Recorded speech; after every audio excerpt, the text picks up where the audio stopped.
Res, us faig una mica de benvinguda, que ara feia uns mesets que no ens vèiem. Estic molt contenta de tornar a estar aquí amb vosaltres. I també em sembla que el Jordi Prat i Coll, que no cal que us els presenti, que com sabeu ha fet l'adaptació de l'Aranya de Guimerà i farà la direcció. O sigui que el deixo a ell que parli, que ens expliqui una mica què ens té preparat. Doncs, bon dia a tothom, bon dia a tothom, bon dia a tothom. Bon dia a tothom. Bé, estarem una estona xerrant sobre Guimerà, també pregunteu el que vulgueu o interrompeu quan sigui i fem-ho així com una xerrada i tal. Ara li preguntava a la Mònica què teníeu o deixàveu de tenir. Entenc que us han fet arribar la dramatúrgia, que no cal que l'hagueu llegida, però entenc que us l'han fet arribar i entenc que teniu accés al text original de l'Aranya de Guimerà, encara que no l'hagueu llegit o el llegireu, perquè veureu unes quantes diferències, més de 7. I ja està. Aleshores, nosaltres portem 15 dies assajant, per tant, jo estic en un procés encara d'aterratge amb l'obra, amb la dramatúrgia i tot això, i ja està, el ximpón. Aleshores, dit això, no sé si també, si us han passat una mena de dossier, això, no. La part, una parteta. No cal. Sí. Normalment la meva manera de dirigir és sempre fer un dossier annex als intèrprets i a tot l'equip de tot el que he llegit. Aleshores, de Guimerà hi ha molta cosa, òbviament, i com que quan fas una sala gran no ho saps d'avui per demà, sinó que ho saps a més d'un any vista, aleshores ja comences a treballar-hi a partir del moment en què reps l'encàrrec de poder fer aquesta obra. I moltes vegades això, doncs, vaig entrant amb el text, vaig entrant amb tot el que llegeixo, vaig apuntant moltes coses i d'aquestes coses, les que crec que va bé compartir amb tota la companyia, em faig un dossier que normalment té més a veure amb la posada en escena o amb aspectes no directament de l'obra, sinó al voltant de l'obra. I normalment es sol dir al voltant de, i en aquest cas és al voltant de l'Aranya.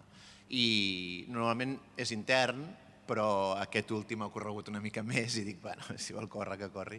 I així veuran també una metodologia de direcció, algú que pugui estar més o menys interessat. Què us puc dir de Guimerà que no sapigueu? Si sabeu més vosaltres que jo, poder. Bé, segurament no sabreu tant de l'Aranya i si en cas voleu faig una petita explicació sobre Guimerà i tal i anem fent. Quan parlem de Guimerà ens ve tot al cap He mort el llop, en Manelic i la terra baixa, ens ve al cap un barco que gira i dona voltes cap a la dreta i dona voltes cap a l'esquerra i les veles s'inflaran. Això seria una mica els dos ítems que ens venen al cap de Guimerà. Si rasquem una mica més, potser arribaríem a Maria Rosa, si rasquem una mica més, potser arribaríem a la Filla del Mar, si rasquem una mica més, potser arribaríem a Pólvora, que van fer aquí, o fa relativament poc Sol Solet, que també era una de les obres molt poc conegudes des de l'estrena de Guimerà. I què més sabem de Guimerà, si féssim així un test molt bàsic? Doncs que va ser un autor molt i molt internacional, que se'n van fer pel·lícules, que tothom diu que el Cecil B. DeMille li va fer una pel·lícula, que se'n van fer òperes, i és veritat, i que l'Eleni Riefenstahl també va fer una terra baixa i que va passar a ser molt i molt i molt i molt popular.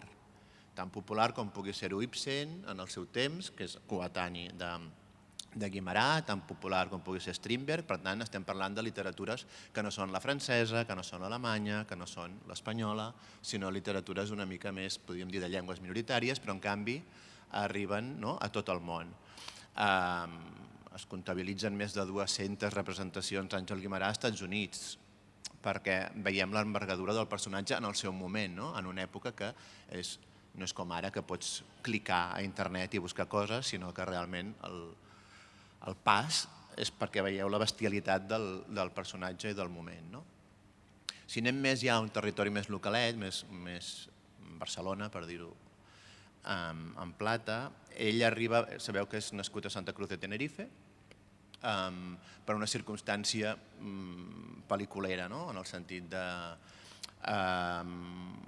els seus pares, els pares del pare de Guimerà són del Vendrell, aleshores ells amb els negocis no anaven massa bé, relacionats amb el vi, i un dels germans decideix anar-se'n a fer a les Amèriques, com feia tanta gent. Aleshores va haver de parar a les Canàries per un problema amb el vaixell, i aleshores va dir, ostres, aquí hi ha negoci, vull dir, molta gent haurà de parar abans d'anar a Amèrica per arreglar coses del barco. I aleshores va començar a fer un negoci que va més o menys prosperar i va dir, doncs porteu-me, crec que es deia Enric, el pare de Guimerà, i si no m'erro. I van dir que vingui l'Enric cap aquí, que hi ha negoci. Aleshores l'Enric va anar cap a les Canàries i va tenir 2 fills amb una dona que es deia Margarita Jorge i van viure la vida de les illes. Aleshores, al Vendrell les coses van començar a anar una mica bé i l'àvia va dir almenys un dels 2 germans que vingui, i va anar al pare de l'Àngel. I aleshores hi va arribar amb una dona amb qui no s'havia casat i amb 2 fills que ningú de la família sabia que existien. Això va generar molta tensió entre la Margarita Jorge, que és la mare de Guimerà, i la seva sogra, i també hi ha totes unes efemèrides sobre com van haver de casar-se, van haver d'inscriure els fills, mig mentint amb les edats o el que sigui. En qualsevol cas, tenim algú que amb 7 anys passa d'Onilla a Catalunya i per tant la seva llengua materna és el castellà i això ja és una singularitat bastant notable. Dit això, Guimerà realment com els nanos espavilats es fan en el nou espai, o sigui, s'integra absolutament bé al Vendrell, amb amics, va creixent. La Margarita Jorge mai, o sigui, mai es va entendre bé amb res ni amb ningú i va ser una mare de armas tomar, en el sentit de possessiva. I això també crec que és important per veure després coses del relat de l'obra de Guimerà. Bé, dit això, aleshores la Margarita Jorge, que també és molt espavilada, diu, ostres, tinc un nen molt espavilat, anem a estudiar a Barcelona, i s'emporta els nens a Barcelona, munteu-me un pis a Barcelona i ja anirem venint al Vendrell i anirem fent i tal. I aleshores, clar, Guimerà, entre els amics del Vendrell i els amics de Barcelona, en una època que està, que ja sabeu que s'ha anomenat la Renaixença, en el qual s'està reivindicant la llengua catalana, amb una persona que s'ha integrat absolutament i que té facilitat pel vers, comença a escriure versos i a formar part de, diguem, l'activisme polític, per dir alguna cosa que no té res a veure amb ara, que seria una mica de posar la llengua catalana més enllà de parlar-lo quotidianament, sinó fer-ne llengua d'escriptura, almenys. Aleshores hi ha tot un grup de gent que es van dir els Jocs Floralistes, que aquí vam muntar els Jocs Florals de Camprosa, en el qual van dir, ostres, doncs anem a recuperar la llengua d'Ausiàs Marc, anem a recuperar la llengua de quan ens van aturar el temps el 1714, i intentem recuperar-nos ara. I aleshores generen una llengua que no és el català que ara es parla, que és el teatre que faria Pitarra, sinó un català d'un nivell més elevat. Per què? Perquè per Europa ja estava tota la corrent primordial del teatre, aleshores encara era el romanticisme. I si sabeu, el romanticisme té aquesta connotació també amb el nacionalisme, d'anar a buscar les arrels, sobretot de l'edat mitjana, d'aquests mites, penseu en Wagner, per exemple, d'anar molt a unes arrels gairebé això, primigènies que validin la nació i comencen a crear-se els estats-nació, per entendre'ns. I en aquest tros es troben que al Rosselló s'havia fet una època, una cosa, que es deien Jocs Florals, que feien uns joglars, i van dir, ostres, doncs podem recuperar aquesta tradició. I Àngel Guimerà ja, de seguida que s'hi presenta, comença a guanyar l'Englantina, els que eren. I ja sabeu que quan guanyaven els 3 premis, doncs es convertien en mestre en gai saber, i ell va ser mestre en gai saber més d'una vegada. Dit això, paral·lelament, per això ja us he introduït una mica Pitarra, Pitarra sabeu que va irrompre el teatre català amb l'esquella de la Torratxa, va ser el qui va fer ara seria molt llarg, no? Però amb la situació històrica, perquè no es permetia fer teatre en català, en qualsevol cas es comencen a trencar aquestes barreres i comença a fer un teatre molt popular, un teatre en vers, un teatre de paròdia, un teatre de comèdia, un teatre musical, molt popular. Clar, davant del llenguatge que feia servir Pitarra, els Jocs Floralistes estaven en plan, what the fuck, què és esto? Se'ns en va la llengua, no? Ara que ens hi posem, bueno, tot allò que ens passa encara ara, no? I van dir, Guimerà escriu teatre. I ell no tenia cap intenció d'escriure teatre, però si li manen, i com era bon noi, doncs ho va fer. I va escriure Gala Placídia, que és la primera peça teatral seva.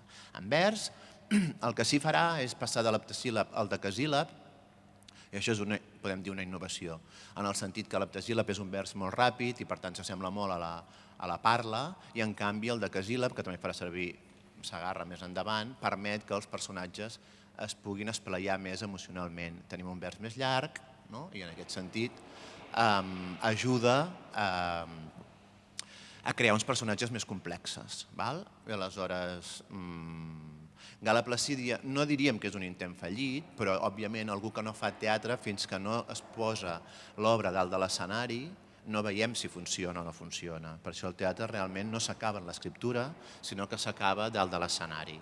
I òbviament es va fer, va tenir relatiu èxit, però no va ser un bombazo, per entendre'ns, no? Inclús ell personalment, no? Diu, estic provant. Però molt ràpidament el senyor Guimerà escriu, doncs, abans de 1900 ja tenim els títols que he dit, Terra Baixa, Mar i Cel, La filla del mar i Maria Rosa, que vindrien a ser, no? Jo què sé, Hamlet, Romeo i Julieta, el més top de lo més top que es pugui fer en literatura dramàtica catalana. Algunes en vers, algunes en prosa.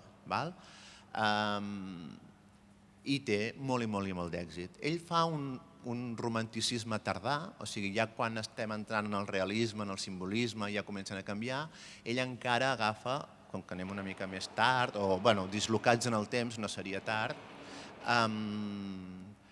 fa aquest romanticisme. I el que ens preguntem és com és que aquest romanticisme tardà, ja fora de lloc, en la pròpia època, amb aquell llenguatge arcaïtzant, volgudament arcaïtzant, funciona també no només aquí, sinó arreu del món. Potser perquè hi ha alguna cosa més al darrere, no? I aquí és on hauríem de gratar. Què vol dir que hi ha alguna cosa més al darrere? Que allò que m'està explicant és absolutament universal.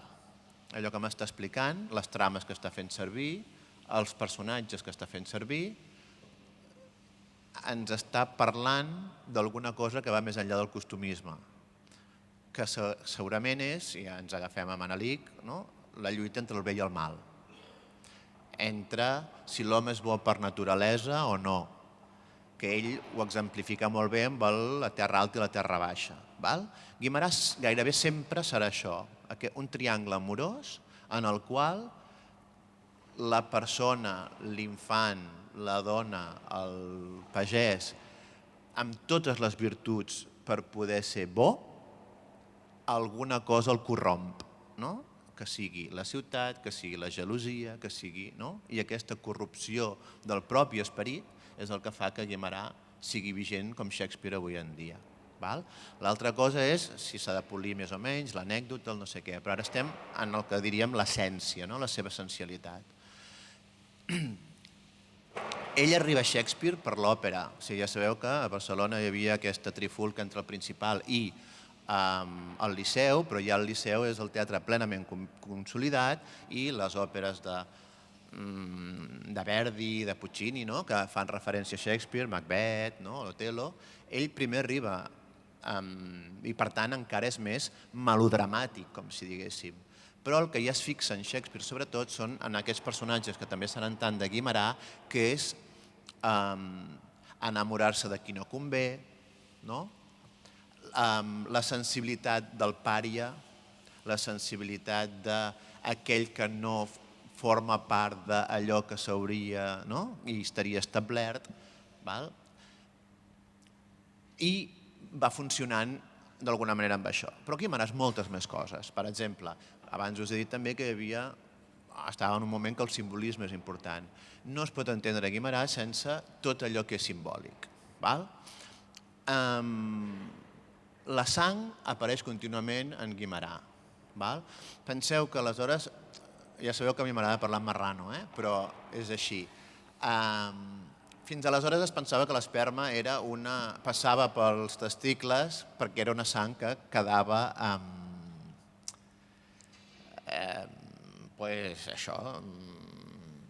de capullo a mariposa, no? Com si diguéssim una metamorfosi, perdoneu. Doncs feia una metamorfosi, i això, jo que som molt lorquiano, arribarà fins a Lorca i molt més tard. Aleshores, sempre que veieu en Guimarà referències a la sang, normalment és referència a l'esperma. I per tant, estem parlant d'un autor, i ara ja hi anirem, en el qual la pulsió sexual és molt important.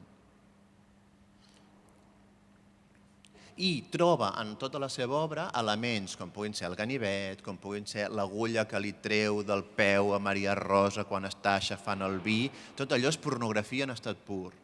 El que passa que només uns privilegiats com nosaltres sabem que allò és pornografia en estat pur. Sempre que surti vi, vi és igual a sang, sang és igual a esperma. Sempre que surti ganivet, ganivet és igual a fal·lus, fal·lus és igual a penetració. I si penseu en Lorca, perquè Lorca té molt de Guimarà, que l'ha viscut, l'ha vist, moltes referències són, vull dir que s'ha de fer una tesi doctoral, un dia algú que la faci i veurà que li encaixen moltes i moltes i moltes coses. Faré molt poc referència al fet que ja he posat en el programa demà, que per mi, gairebé posaria les dues mans al foc que Guimarà és homosexual.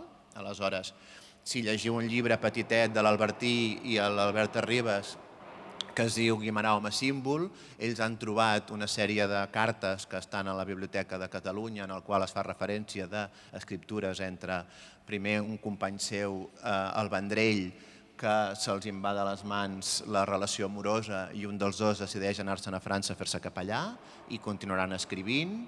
Tot i així, tota la literatura que trobareu, penseu que ha estat escrita bàsicament sota el franquisme o sota un tipus de polítics que volen continuar convertint Guimarà en home símbol i, per tant, potser l'homosexualitat no encaixa en una literatura de dretes, fan veure com si això no fos important. És tan o més important que vingui de Tenerife, és tan o més important que no s'hagi casat mai, és tan o més important que... perquè tot el que ens passa a qui escrivim es traspua. Si anéssim a la seva poesia, que a vegades ens va molt bé a la poesia, no parla mai dels seus sentiments. Sempre és una poesia patriòtica, és una poesia que se n'han fet sardanes, és una poesia... Per tant, està defugint, perquè si no els escriuria. Hi ha alguns poemes d'amor, òbviament, i hi ha tota una història que veureu en tots els seus biògrafs, tot i que no hi ha una biografia com Il Faut de Guimarà, que parlen de la Maria, no me'n recordo el cognom, en el qual li va dedicar poemes d'amor i fins i tot ell se li va declarar i ella li va dir que no. Però la Maria era una noia, segons sembla, que tenia 3 o 4 pretendents i anava buscant a veure quin seria el més afortunat. I no va ser Guimarà i crec que a Guimarà li va anar bé. Guimarà va tenir altres drames personals en el sentit que el seu germà va agafar tuberculosi, se'l van emportar a les Illes Canàries per si el clima es curava, però no es va curar i va morir. Després de la primera estrena de Gala Placídia es va morir el seu pare d'un atac de cor i després de la segona estrena es va morir la seva mare. No estrenes más, cariño. Però ja no hi havia més família, aleshores. Aleshores ell queda sol a Barcelona i se'n va viure al carrer Petritxol, primer al carrer Pintor Fortuny, em sembla, i després al carrer Petritxol, que és on viurà gairebé tota la seva vida, amb la família de Pere Aldebert. Pere Aldebert és també un activista catalanista molt vinculat a la Renaixença, a diaris de l'època, a les bases de Manresa, i tot plegat, que era també el seu metge. Aleshores, com que tenia una salut tan feble, va haver de viure amb el seu metge durant tota la vida, amb la casualitat que estan enterrats junts. en canvi no està enterrat amb la seva dona. Hasta aquí puedo leer. Bueno, en qualsevol cas, al marge de tot això, si trobem proves o no trobem proves i tot plegat, vull dir, hi ha també uns famosos passejos d'ell vivia a Petritxol, però a la nit deia que no podia dormir, se n'anava al final de la Rambla a veure si baixaven mariners, per exemple. Al marge que això sigui més o menys anecdòtic, en qualsevol cas, llegint la seva obra, un ja veu que hi ha un conflicte amb la pulsió amorosa. Llegint la seva obra ja veiem que moltes vegades la violència associada a ser estimat és bàsic. O sigui, no hi ha cap obra de Guimerà que no es faci referència a aquesta violència, d'alguna manera o altra. Una de les més fortes és quan a Sol Solet, el protagonista li diu amb ella: oi que... no me'n recordo els noms, no? Imaginem que es diu Pepet. Oi que en Pepet no et pega com jo? Volguent dir, si no hi ha dolor, no hi ha amor. I això és perquè hi ha algú que no té ben col·locat això. La pulsió amorosa no la té ben col·locada en aquest aspecte. No em voldria allargar molt amb això perquè està recarregat d'anècdotes i després jo ho he largando i això s'està gravant, però en qualsevol cas busqueu-me i jo us explico marranades, que sempre venen de gust, perquè jo soc dels que si conec o empatitzo amb la biografia de l'artista, m'és molt més fàcil afrontar l'obra amb honestedat amb qui ho ha escrit, perquè sé el difícil que és escriure segons quines rèpliques, i en aquest aspecte trobo que Guimerà va molt enllà. Si anéssim una mica també a les biografies de Guimerà, normalment es parlen de 3 i 4 etapes artístiques. Jo crec que n'hi ha una, a la meva opinió, abans de 1900 i l'altra després de 1900. Vull dir, una abans de la creació del mite, que penseu que en menys de 60 anys li fan uns homenatges a Plaça Catalunya, que si veiéssiu les fotos flipes, de lo ple que està, de totes les congregacions i congregaria, i 3 i 4 hores passant allà saludant-lo només per dir-li gràcies, senyor Guimerà, per haver escrit aquest teatre. Vull dir, senzillament flipant. Però què passa amb el geni després del geni? Què passa a partir de 1900? Ell ja sap que no pot escriure allò perquè està desfasat i ha tingut molt d'èxit. Deixo al marge, i això soc conscient, tot el que en diríem drames històrics, que serien Shakespeare, no? O sigui, les Gales Placídies, Judit de Welp, tot aquest teatre que l'he llegit poc, realment, i per tant estaria per descobrir, en el qual ell, Shakespeare, per exemple, fa servir referents reals, tipus Ricard III, Enric V, però en canvi Guimerà moltes vegades s'inventa un passat, no va buscar Ermessenda de Carmassona i fa una obra de teatre a partir d'això, sinó que fa la reina jove, la reina vella, volguent dir això que us deia, intentar buscar un passat mitològic, però no a partir d'elements reals, tot i que pugui haver-hi moltes concomitàncies que tingui realment coneixements d'història en aquest aspecte que jo no els tinc. I per tant ens trobem en un Guimerà que fa més tragèdia o drama i després, a partir de 1900, continua fent teatre. Penseu que ell gairebé totes les obres les estrenava abans a Madrid o Itàlia que a Barcelona. Això passa, primera, perquè hi havia un pique amb el senyor Pitarra, perquè Pitarra és qui programava el Romea, i aleshores va haver-hi un pique de plagi entre un i altre que va fer que d'una obra, no me'n recordo quina, que va fer que el senyor Pitarra li fes creu i ratlla al senyor Guimerà. Aleshores Guimerà havia d'esperar-se a estrenar el Novedades i tal. Però tenia molta amistat amb Maria Guerrero i el seu marit, el senyor Mendoza, i li demanaven obres, i per exemple Maria Rosa està escrita per la senyora Maria Guerrero i per tant s'estrenava a Madrid, amb el que això implica d'ajuda de la llengua castellana per fer que salti a Sud-amèrica, a l'Amèrica Llatina, tot el seu teatre d'una manera més fàcil que no pas si només hagués estat en català, per això. Però, per exemple, molts catalanistes li retreien que estrenés primer en castellà i, per tant, també va tenir molts piques respecte a aquest aspecte. Bé, en qualsevol cas, on jo volia anar és, després d'aquestes grans obres que es van fent recurrentment i que crec que ja podria assumir el teatre privat, són títols que sabem que funcionen, són títols que el senyor Focus o qui sigui hauria de dir si jo agafo la Clara Segura i monto Maria Rosa, omplo, punt, no? I en aquest sentit, En aquest teatre potser estaria bé mirar què passa amb les altres 40 obres de Guimarà, si encara són vigents, no són vigents, no? Bé, de Shakespeare ho muntem tot i sabem que tot no està a la mateixa alçada i no només hauríem de llegir-ho, sinó veure si es poden validar encara dalt dels escenaris. Llavors, quan jo vaig parlar amb la Carme Portacelli, jo li vaig dir, si n'hi ha una de Guimarà que jo puc fer, només és l'Aranya. Per què? Perquè passa en una botiga, i jo sóc fill de botiguer de queviures, i és on passa l'obra.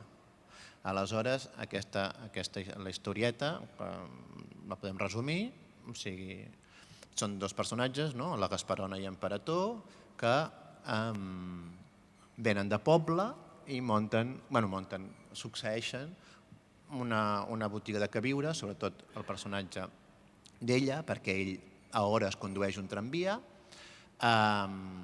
i porten bastants anys matrimoni i són infèrtils.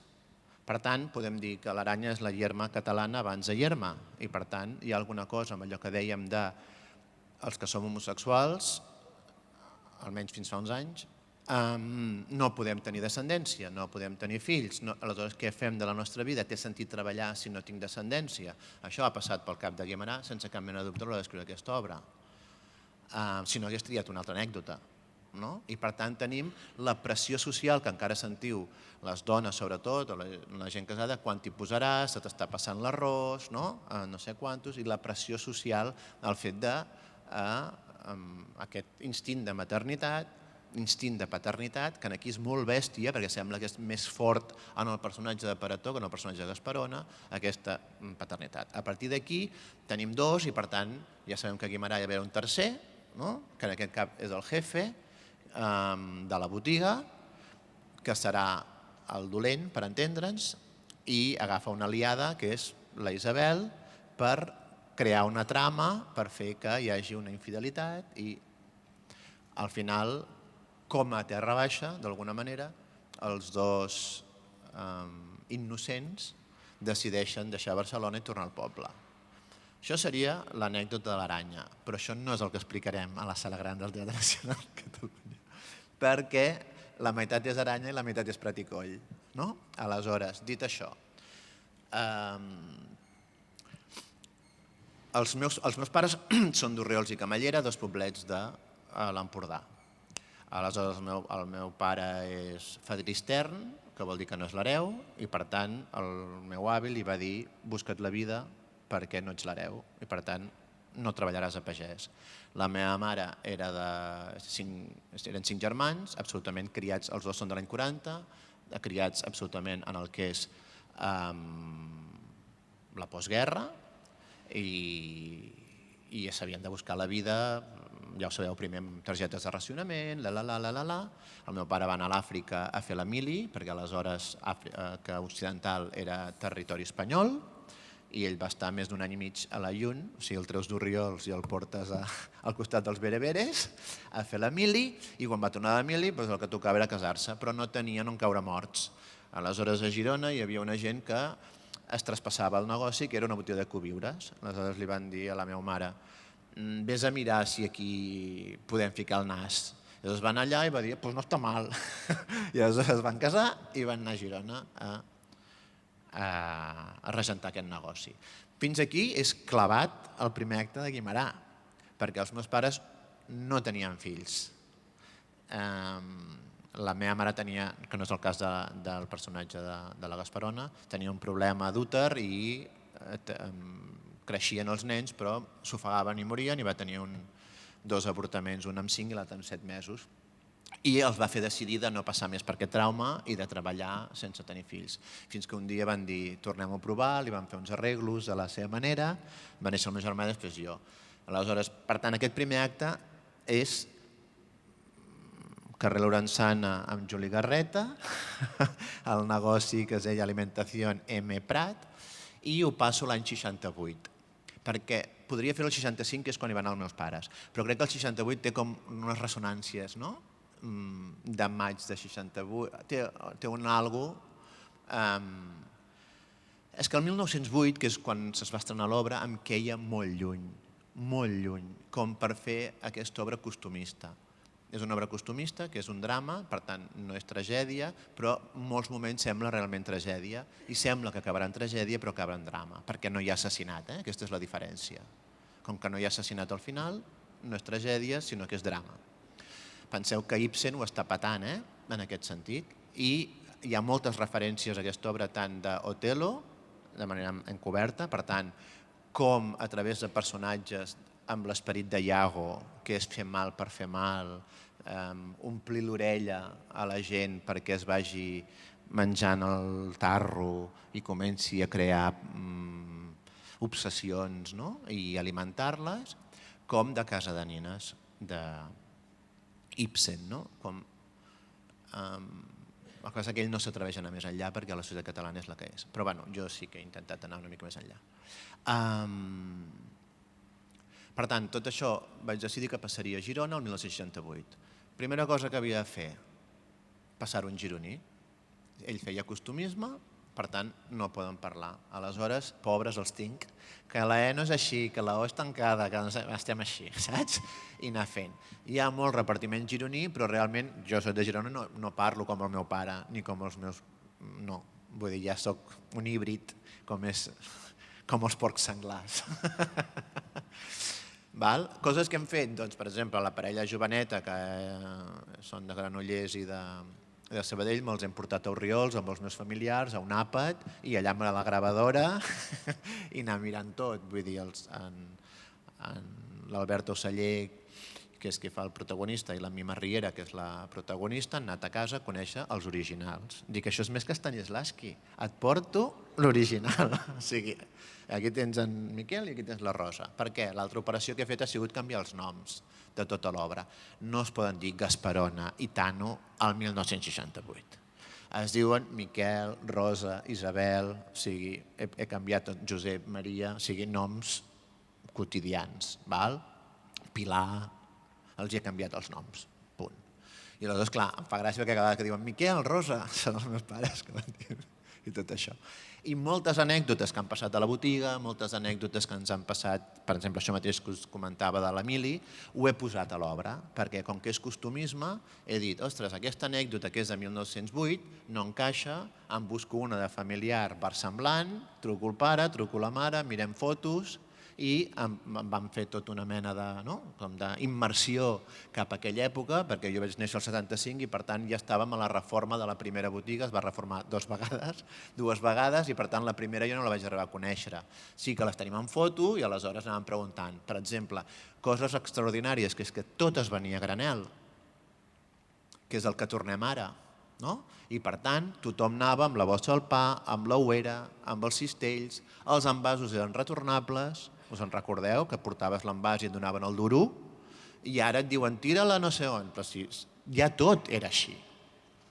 Quan jo tenia 7-8 anys, per tant al principi del 80, imagineu-vos com en el 65, tot era granel, no? I per tant la pasta es venia a granel, el sabó es venia a granel, tot, hi havia molt poca cosa envasada en aquest aspecte.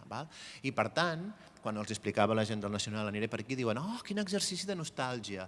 Jo no ho veig tant de nostàlgia, però sí que m'agradaria que la gent, quan veiés l'obra, es fent, hòstia, és veritat, hòstia, saps? I mentre van fent l'obra, saps? Però hi ha moltes coses, ja no només amb els pentinats, aquells cardats meravellosos dels anys 60, aquella roba tan preciosa dels anys 60 que no és d'Inditex, tot això ens ha de portar a un lloc a una sèrie de gent, òbviament, no? Que diguis, ostres, és veritat que anàvem amb cistells sempre, o sigui, no podies anar a comprar, no diries la bossa, no diries, no?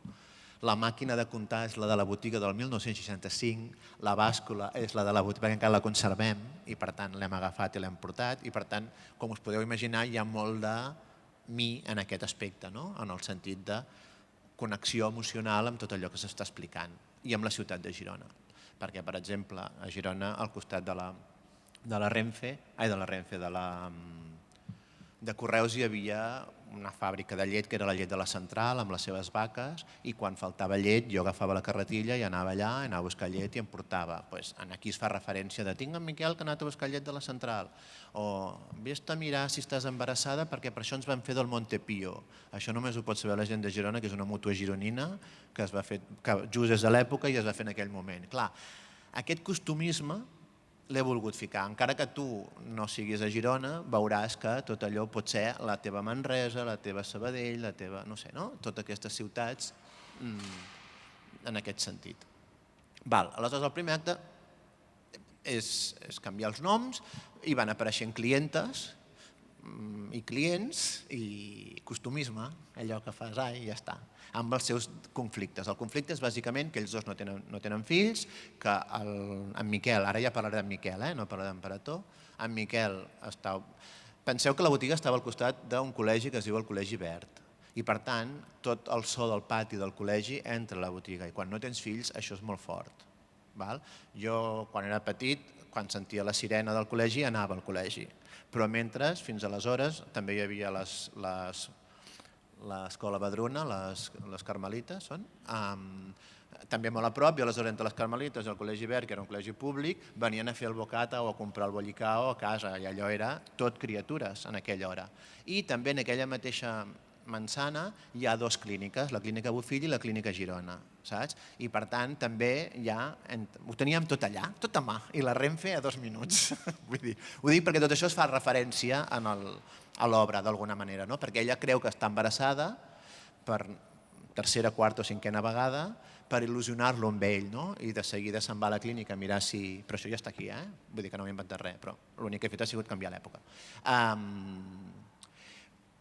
A mirar si està embarassada i no ho està, i al final del primer acte és drama perquè no ho està. En aquesta operació de canviar del 1908 al 1968, que jo no ho havia fet mai, per això ho he fet, hi ha una cosa que sempre em pregunto quan els meus companys de professió mouen d'època una obra, un Chekhov, és es comportarien així els personatges si reben una carta en l'original i jo quan ho traspasso rebo un missatge de WhatsApp? Depèn de la convenció que s'hagi fet, no? Però en aquest cas, com que fèiem costumisme, el que no podia fer era mantenir els comportaments de 1908 a 1968, perquè han passat 60 anys, i per tant el context és diferent. I això ha sigut una feinada molt forta, no només de versemblança costumista, sinó emocional. I per tant és interrogatori als pares contínuament. La manera de mirar-se, la manera de tocar-se, la manera d'entendre's, la manera de relacionar-se. I ho dic perquè ahir també parlàvem amb els actors que ells estan mirant l'obra, ens costa molt no mirar l'obra des de la sensibilitat del 2024. I això ho ha de fer l'espectador, però no ho hem de fer nosaltres com a intèrprets. Vull dir, quan jo era jovenet reia molt amb un sketch de Martes y Trece dient mi marido me pega. Ara seria impossible riure d'això, no? Però si en aquell moment, estem parlant dels anys 80, ja estava instal·lat que l'home podia pagar la dona, penseu com està instal·lat això al 68, no? Les dones no existien. Aviam estàvem en un punt franquisme. Però el fet de si l'home et fa les banyes, què creiem que li dirien les amigues a la dona? Doncs apatxuga, no? Hi ha alguna cosa, i es parla molt de què és el matrimoni, és fidelitat, és no? I en Miquel té molt clar que serà fidel, però a Ailàs li paren una taranyina i cau a la taranyina. I serà infidel amb la Isabel. Tot provocat per el jefe, que és en Pere Grimau, a la meva obra, que és qui sent molt desig fosc cap a la Rosa, fosc i real cap a la Rosa en un context de masclisme total i absolut. Aleshores, la mirada del jovent que no coneixia l'època m'interessa molt que vegi d'on venim i què hem guanyat en canvi de mirada. I per tant han de veure com en el segon acte, que és molt Guimerà, que és per mi de lo millor que ha escrit ell en teatre, que és l'àpat, els homes no fan ni un gest per treure un plat de la taula. Només treballen, treuen plats les dones, porten el menjar les dones, actuen les dones. Els homes no fan ni el gest. No he fet que fumin perquè no m'agrada la gent fumi, però ens podem imaginar aquell àpat fumant, no sé què i tal, però jo no, perquè després sentim aquella olor de fum que no és veritat, dic, doncs prefereixo que no fumin, en aquest sentit. Però això ho vull ensenyar als joves, que de vegades parlem que ràpid obliden, no és que no obliden, és que no ho han vist. i per tant ja estan aplicant uns criteris que s'han de poder escandalitzar. Val? En el final del segon acte, en l'obra original, en Grimau li diu a la Rosa que l'única manera que té de salvar el matrimoni és tenint fills, i com que ell en té, ell és un vidu que té 2 fills, fan creure a la Rosa que l'estèril és en Miquel, no? I per tant, si li és infidel i queda embarassada, tindran el que el matrimoni poden tenir. Òbviament la Rosa no cau a la trampa i Guimarà es queda aquí. Però nosaltres hem d'anar una mica més enllà i per tant hi haurà, spoiler, una violació. Amb la famosa frase de si tu també ho vols. No? I crec que això ho hem d'ensenyar. Per això que us deia que he anat molt... que sigui versemblant al 68 i que ressoni en lo nostre els que no han viscut aquella època, no? D'alguna manera. Bueno, ja estamos en drama total, eh? Penseu que el sopar és una comèdia... Clar, parèntesi. Com m'enfronto a aquesta obra de Guimarà, que no sembla de Guimarà, que no sé què, no sé quant... Quan tots vull dir, els crítics, els no sé què, la gent voldrà venir a veure en Guimarà i els farem una altra cosa, però els estarem fent Guimarà, aleshores ja veig cap on vindran, saps? Però no passa res. Creiem en la cultura, creiem en el país. Força, endavant. Clar, vaig anar a llegir les obres que ell escriu a partir de 1900. Hi ha una obra meravellosa que es diu La Boja i hi ha una obra clau que és Sainet trist. O sigui, Guimarà escrivint un sainet, Guimarà fent comèdia, això s'ha de llegir. El primer acte et pixes de... Clar, ja et diu trist, ja avisa, eh? El primer acte et pixes de riure, el segon acte et pixes de riure, el tercer acte mata la protagonista. I dic, hòstia, si aquest senyor fa això, m'està donant la pista per fer l'Aranya, perquè el costumisme ens pot fer riure i alhora et gira com un mitjó, saps? Puc fer, m'enteneu-me, Berlanga, però de cop girar i fer Ibsen. Per què? Perquè ell ja ho ha fet, a Sainet trist. Quin és el problema? Nosaltres, que encara ens pensem que Maricel és Guimarà, no? Només. I aquí ja faré un altre parèntesi que quedi gravat, que el que fan no és Guimarà, és Els Miserables en català. Tanquem parèntesi. No és l'obra, no és l'obra ni el llibret ni res. S'assembla, però és igual, no passa res, tanquem parèntesi. I està molt bé, però no ho és. Vull dir, no. Per això ni s'atreveixen a posar d'Àngel Guimarà, posen de Goll de Gom i ja està. Vull dir que el César, el que és el César. Per tant, jo reclamo un Guimarà, un Maricel, amb gent racialitzada, perquè és molt diferent que la Blanca s'enamori d'algú, jo visc al Raval, realment amb aspecte i amb vivència, que no sigui tan guapo, o que sigui molt guapo, pertorbadorament guapo, però racialitzat. És que si no, no té sentit Guimarà. Ara, dia avui, pintar-lo. Els estan pintant com pintem els Tres Reis. Tenc un parèntesi. És que em posa nerviós. Ja ho heu vist. Dit això, fet el meu activisme, que no cal que compartiu, i m'encanta el musical, sobretot aquí a Novar, m'encanta. Anem al tercer acte. Aleshores, en el tercer acte, és una obra curta, serà d'hora i mitja, per tant, i podrem anar super ràpid. No és de 3 hores, hora i mitja, 35, sí, si no aniré cap a l'I més ràpid. Que parlen amb gironí i els gironins no se'ls entén. Tiqui, tiqui, tiqui, tiqui. I ja està.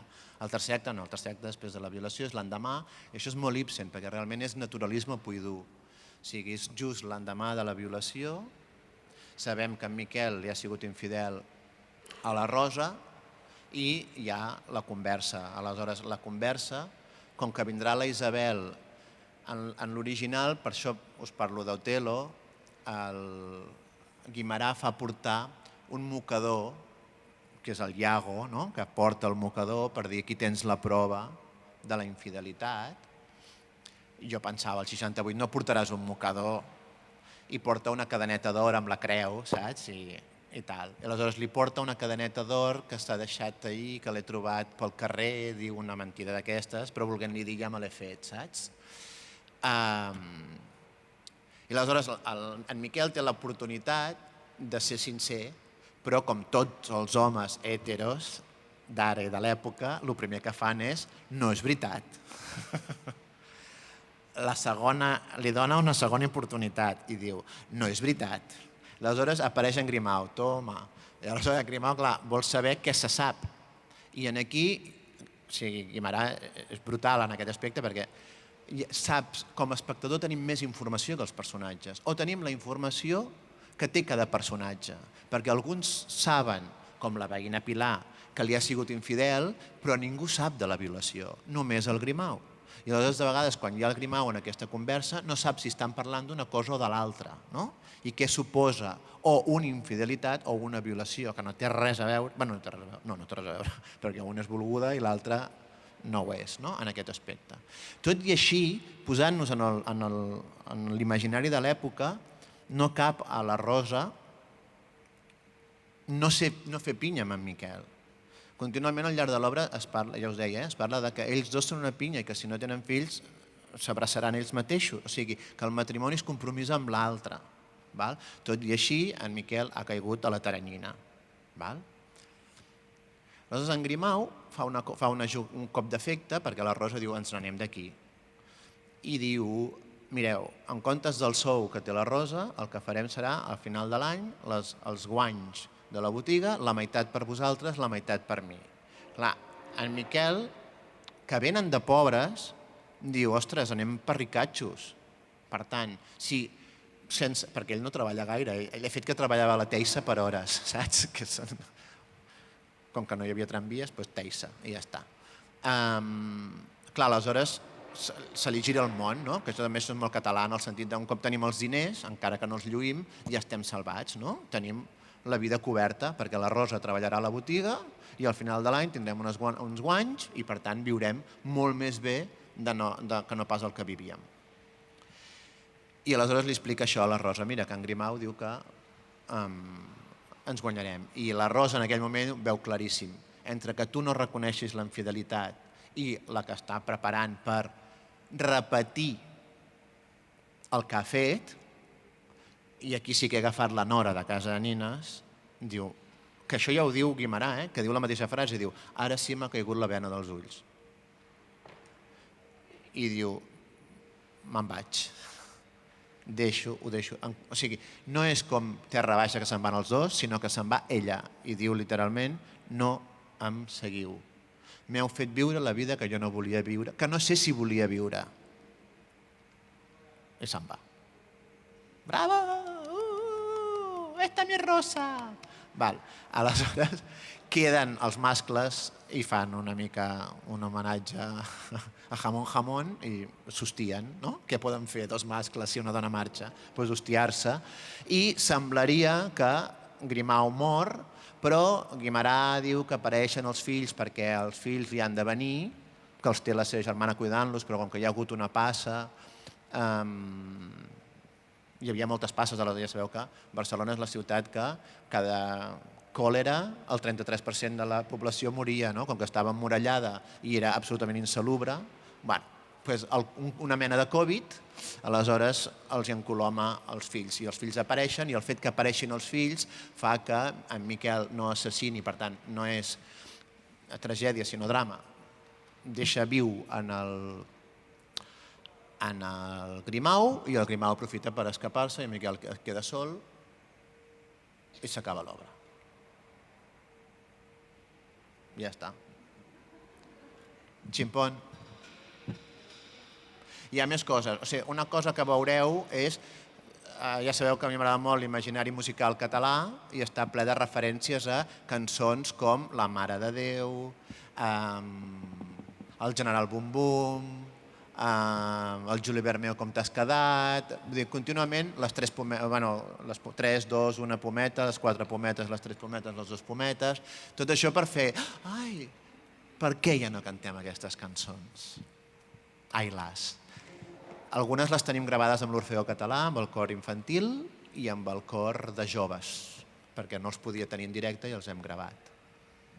Ja està, ara sí que ja està. Si algú té una pregunteta... Tenim temps per un parell de preguntes, vale? Sí, i tant.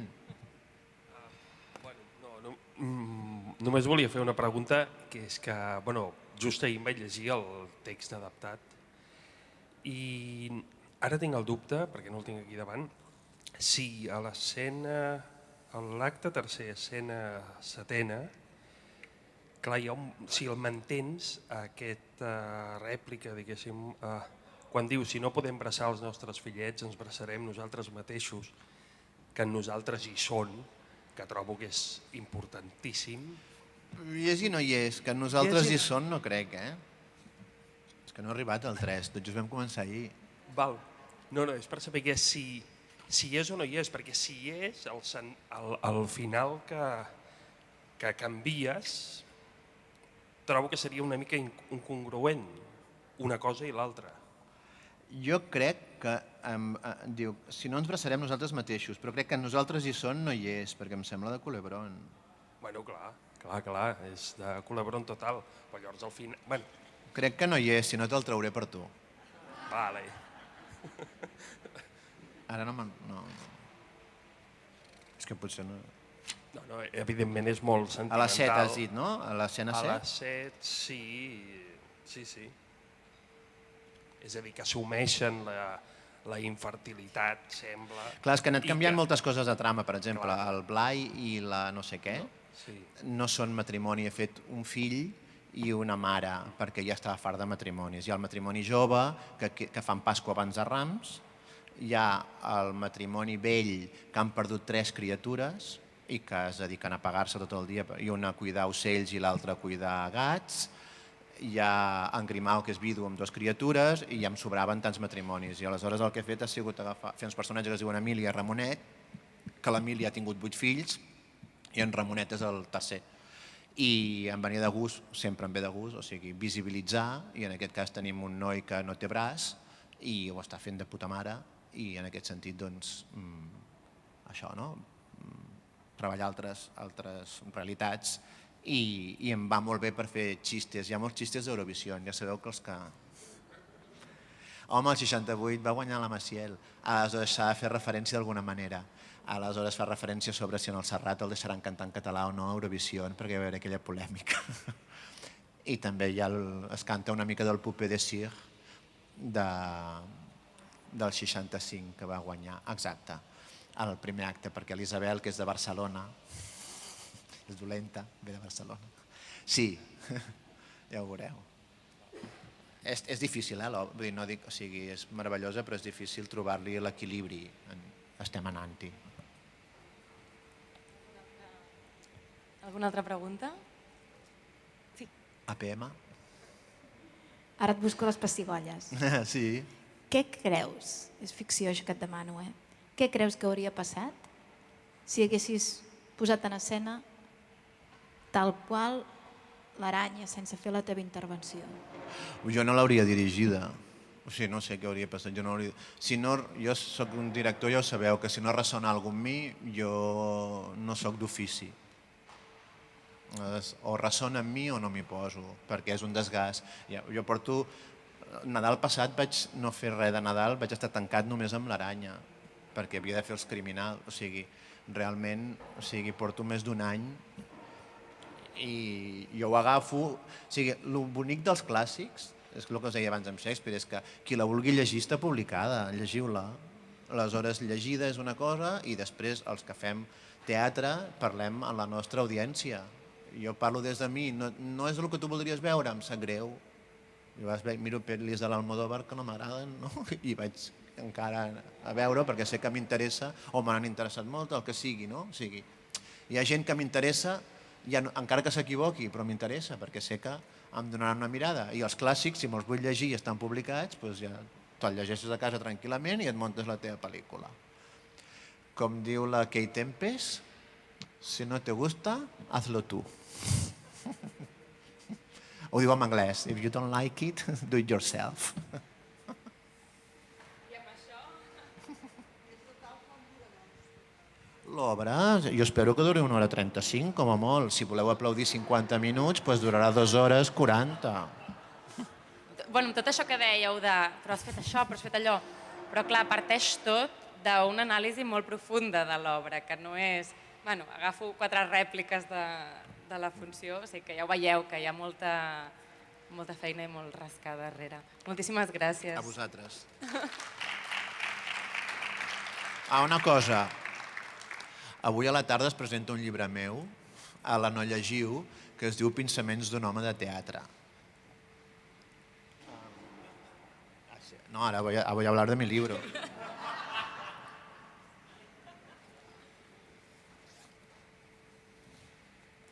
Vale, això ho ha publicat Arola, que és un gran regal de Nadal. Us en faig només 5 cèntims. És un llibre que no hauria d'existir, però existeix. Són com aforismes, mig poemes, coses que jo penso sobre el teatre, perquè realment, quan he treballat altres autors, les biografies no m'han servit. M'ha servit més la poesia, les entrevistes, no sé què. I aleshores em van apretar molt perquè jo escrivia una mena de dietari perquè agafés seleccions d'aquell dietari i el passés al llibre. M'hi vaig negar i ja veieu aquí el resultat de la meva negació. Vull dir que si algú està interessat, i al final hi ha una petita peça curta que vaig escriure. Merci. Mira, encara us diré, perdona, aplaudiu. I un apunt més, perquè per si hi ha dubtes encara, que m'ha semblat que n'hi havia. Recordeu que les adaptacions, en aquest cas el Jordi Prat i Coll, però també la de la Marila Roja, estan a la mateixa pàgina del material complementari, és el primer que posem. En aquest cas ja hi són les dues, vull dir que els clubs que vulguin llegir-la les teniu allà.